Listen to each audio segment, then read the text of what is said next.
Salutations everyone, I'm Sir9SOX, and today we are back with more Ace Academy. And last time we left off, we learned some news about Uncle Kaito and Aunt Yuki, which was very upsetting. I mean, kind of sucks. But today's a new day. I wake up and yawn, another day, another class. As if on autopilot, I get dressed, go through my morning routine, then I hop on my bike and go drive to school. When I arrive, I head straight for the class and wait for the professor. Let me move my mouse. He arrives promptly and begins class. Good morning.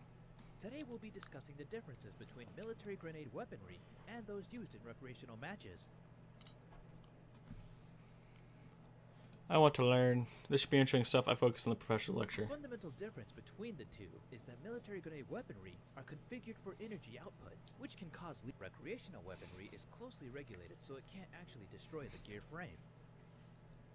Since the shields on a gear get the brunt of the damage, we consider a depowered gear in recreational matches as destroyed. What if someone brought in an unregulated weapon for a match? Before every match, the equipment of each gear is checked and double-checked to ensure the energy output is within proper parameters. What about the qualifier matches?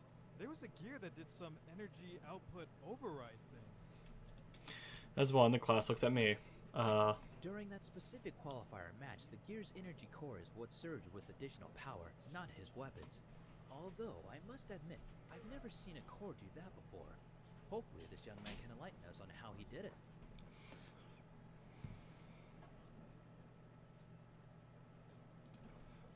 I thought this lesson was about military versus recreational weaponry. Why are we talking about me? Class looks disappointed. However, the teacher nods. Of course. We shouldn't get distracted. Let's get back to the lesson. No one will learn my secret. He returns to his lecture.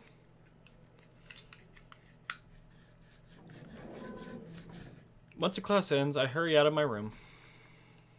My phone is already in my hand by the time I get outside. Let's see if anyone's free. We're going to see Kaori. I should check up on Eagle and see how bad the damage really is. Hopefully I'll still be in fighting form even without their repairs from a sponsor.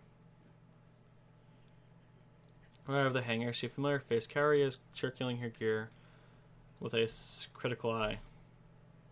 Guess we had the same idea. Hey, Kaori. She nods at me. How does it look?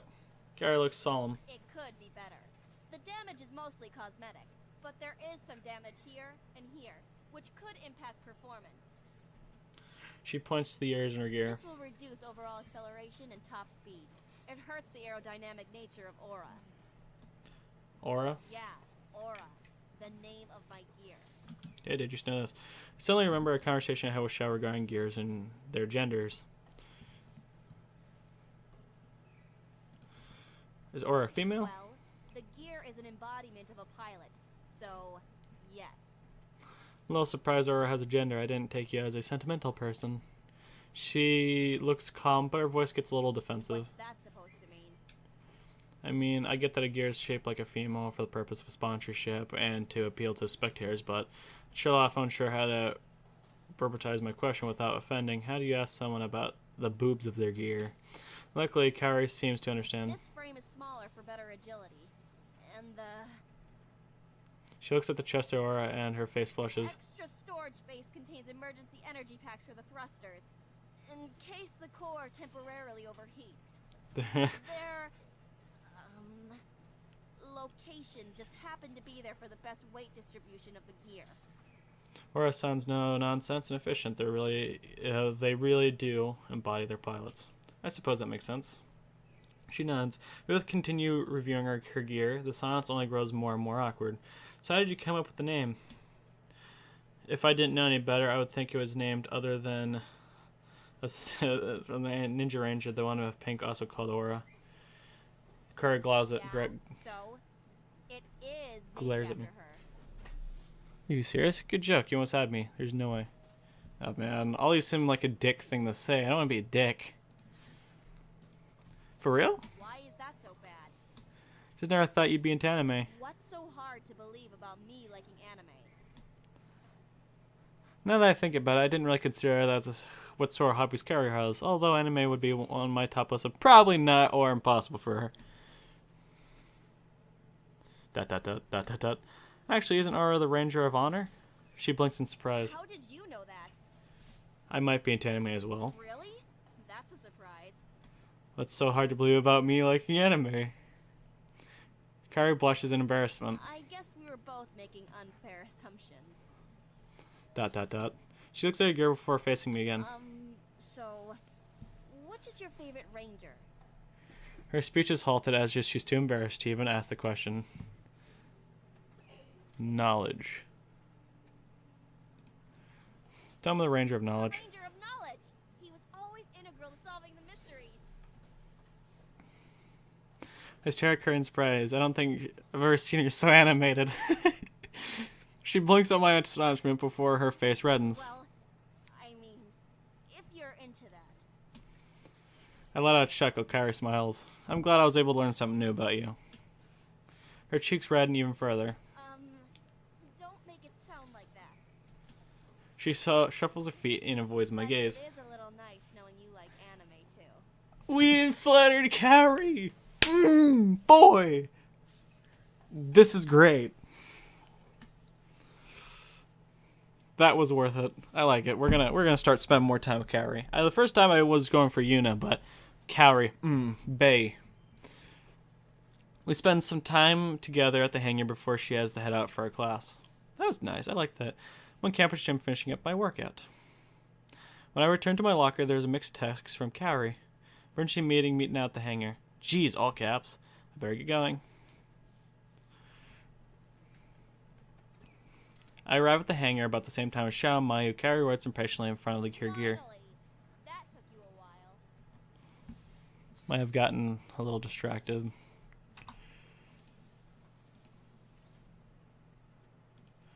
Okay, as soon as I get your test, I had the classic quad over here, I guess. Oh, that one, I forgot what that said. No, we're not being a pervert. I literally just came here as soon as I got your text. I texted before heading over here so we'd be on time. Guess you walk faster than me. Kaori dresses the rest of the team. What about you guys? Sorry. We were having lunch, and I guess we lost track of I said I want to go for Mayo, because Mayo kind of like Xiao. Kaori blinks and then waves her hand dismissively. Never mind. We have more important things to discuss. Like our sponsor situation. Everyone becomes seriously. Our gears need a lot Serious. of maintenance to return to peak fighting condition. And the next round is tomorrow. I don't know why, but everyone I talked to was really rude and unhelpful. Xiao and I stare a knowing glance, and Kaori catches us. What?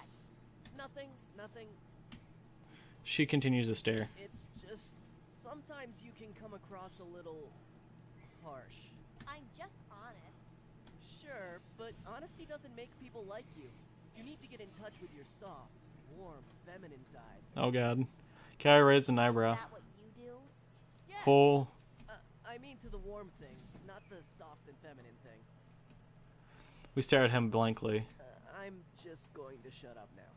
Before you do, did you manage to get a sponsor? He folds his hands behind his head and leans into them. Nope. You forgot to ask around. Maybe. He looks sheepish. Kaori rolls her eyes. What about you, Mayu? Can your father sponsor us? Maya shakes her head. Unfortunately, he's backing the team I was originally supposed to join. When I was invited onto the team, Father was so happy, he promised he'd sponsor them. Even though I never joined them, he can't go back on his promise. Kaori nods and then faces me. You had that interview yesterday, didn't you? Yeah, I went to the interview with Warp Tech. It didn't work out. Why am I not surprised? Had less to do with me and more about with our team status. I can show you the full report from the SBA if you want to know the official reason, but basically we weren't a high enough rank. I finished my phone in my pocket and flashed little battery warnings to me before it dies completely. Where's the report? Hold on, I have to charge my phone. So, gaze on my gear and raise it to the cockpit and teammates after me, but I ignore them. As I plug in my phone, I dock the connection lights charging symbol. Everyone's wearing confused faces and I climb out of the cockpit. What? Why didn't you just use an outlet? Maya points to an outlet on the wall.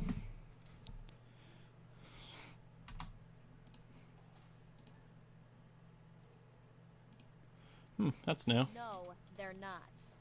Never noticed them before. What about those? And those? Shad points to another outlet. In fact, there's outlets everywhere. Nope, never seen them before either. Besides, an outlet doesn't do any good if I don't have Yeah. He leaves his phone in there. Oh god, someone's calling me. Because I can... One second, I gotta... Because I can. That's stupid. Made a choice, I'm staying by it. Besides, there's outlet doesn't do good if I have a phone charger with me. Oh, I suppose that makes sense. Anyway, I guess we're back to square one. Back? We never left square one. Don't give up hope yet, I might have something. Another meeting? No, but my friends in the SBA are still helping us search. Okay. In the meantime, the rest of us should continue our search too. I'll take another look at what ACE offers. Maybe there's some kind of campus grant or funding we can apply for. Mayu, do you think you could reach out to some of the other major corporations we haven't talked to yet? Maybe with your background, you'll have more luck than we would. Maya nods. Maybe Sho can ask around local businesses? Okay. Good idea. Kaori looks at me. I'll follow up with my contact. She nods. Hopefully, we'll find someone. But I'm confident we'll get someone in time. Maya smiles at me and nods. Xiao claps me in the back. okay, we have our plan. Text me if you guys get any leads. We all nod. I'm off then. I've got some stuff to take care of. I hope you mean reaching out to the businesses, Sho, and not playing your video games. Of course that's what I meant. The arcade industry is a lucrative place to find a sponsor. Maya sighs. Sho.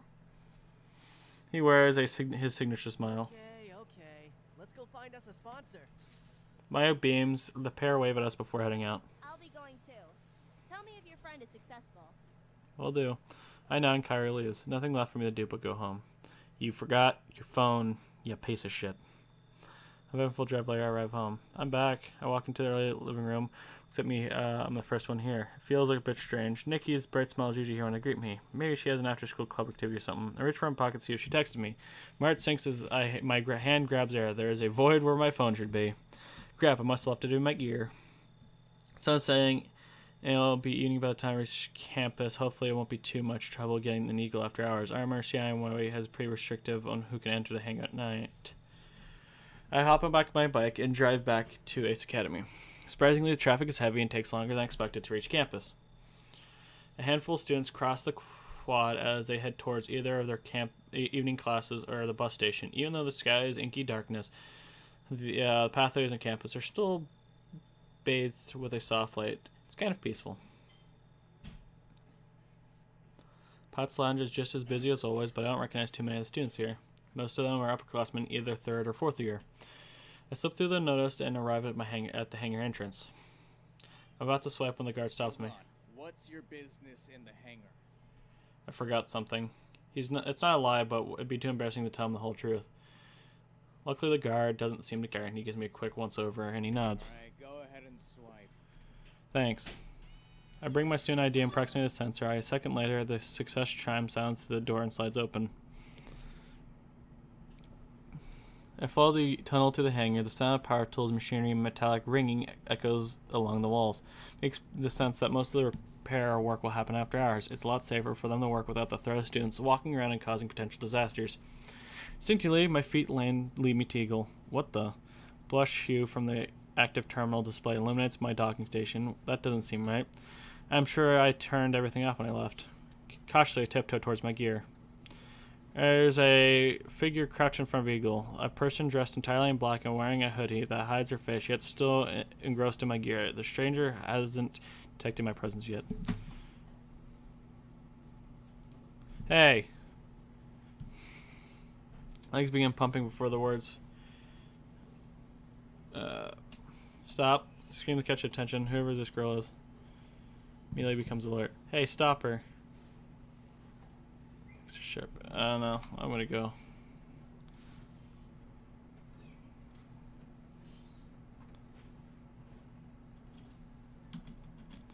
What's going on?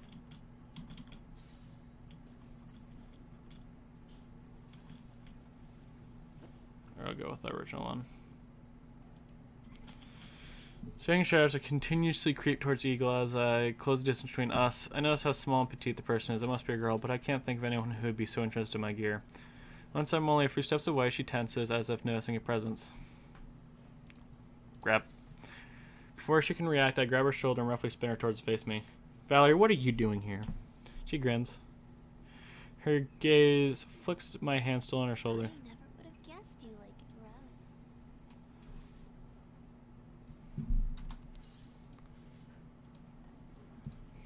So I get when someone's messing with my baby. That came out as more warning. That came out more as a warning than a joke. Sounds like you're overly. What are you doing messing with my Nothing, eagle? I promise. You're obviously doing something with the terminal. That's not nothing. She holds up her hands in defense. I wanted to get a better reading on your core. I'm not altering anything though. Just studying. Why? To figure out how your core was able to sustain such a high energy output for so long without completely burning out. Given the size of your core and the cooling system, the heat dissipation doesn't seem like it would have sustained longer than a few seconds, yet it lasted almost 10 minutes. Maybe there's a direct coolant injection to the primary source? I also didn't consider the acceleration of airflow given the hidden frame openings. Perhaps a quick calculation using... The more she talks, I foster my anger melts away and replaced by respect. She's more than meets the eye. Even though she claims she means Eagle no harm, how can I know she's telling the truth? I only met her a few days ago. Still, it seems like she's genuinely curious about how my core works. Here, I'll prove I wasn't changing anything. I watch Valerie retrace a few screens with all the configuration data unmodified. Okay. Huh? I get it, you were curious, but you can't just break into other people's robots and mess with their parts. She looks away. Sorry. We're silent, then she looks sideways at me. So, I guess you wouldn't want to know that your primary weapon can actually benefit from an airflow exhaust here and here. What? She points to points inside my open gear. See right there? Yeah, I It'll think. still require validation testing, though. You should probably get your engineer to check it out. My engineer. Yeah, you know, the person who makes sure all your... Don't the sponsors do that? Valerie shakes her They head. help a lot when it comes to major repairs or new items, but an engineer on your team takes care of any general maintenance and the like. Oh.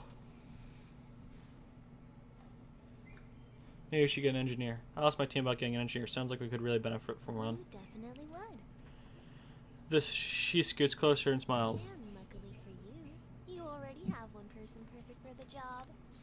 Really? She scoots even closer and bats her eyelashes at me. Who's that? Valerie sighs. Just think about it. There's another pause. To avoid awkwardness, I shut down the open terminal. So we should get going then. Neither of us moves. Don't touch my gear again with my permission. I promise I won't. I wait for her to leave, but she doesn't bulge. Okay, goodbye. Bye. She stands in place and waves. You aren't leaving. Neither are you. Okay, the count of three, we'll leave together. She nods. 1, 2, 3. We both stay put. You didn't move. Neither did you. What the hell are you kids still doing here? Security catches off guard, and we simultaneously stammer nonsense. He shakes his head. Your business here is done, and then you have to leave. I glance at me and I glance at her, still waiting for the move. She doesn't. Suddenly a strong hand grips my arm. Hey. The guard holds Valerie hold physically leads towards the Get exit. home. It's late. I remember this exactly because he's going to leave without his phone again because he didn't get it. And then he gets in trouble by Nikki. We pass through the doors and the guard shuts them behind us. Valerie and I are once again staying inside. Well, I'll see you around.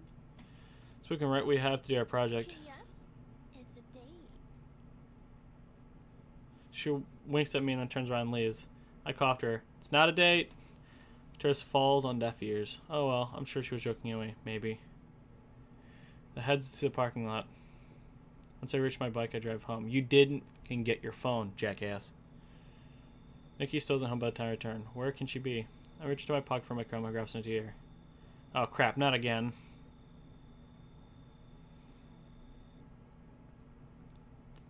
Part of me kind of wants to skip through this junk, but I know I have to do it. But, that's one more episode. I'm just trying to catch back up to where I was, so yeah. I'll talk to you guys later. Hope you guys enjoyed this episode of Ace Academy. I think I'll record one more, I think.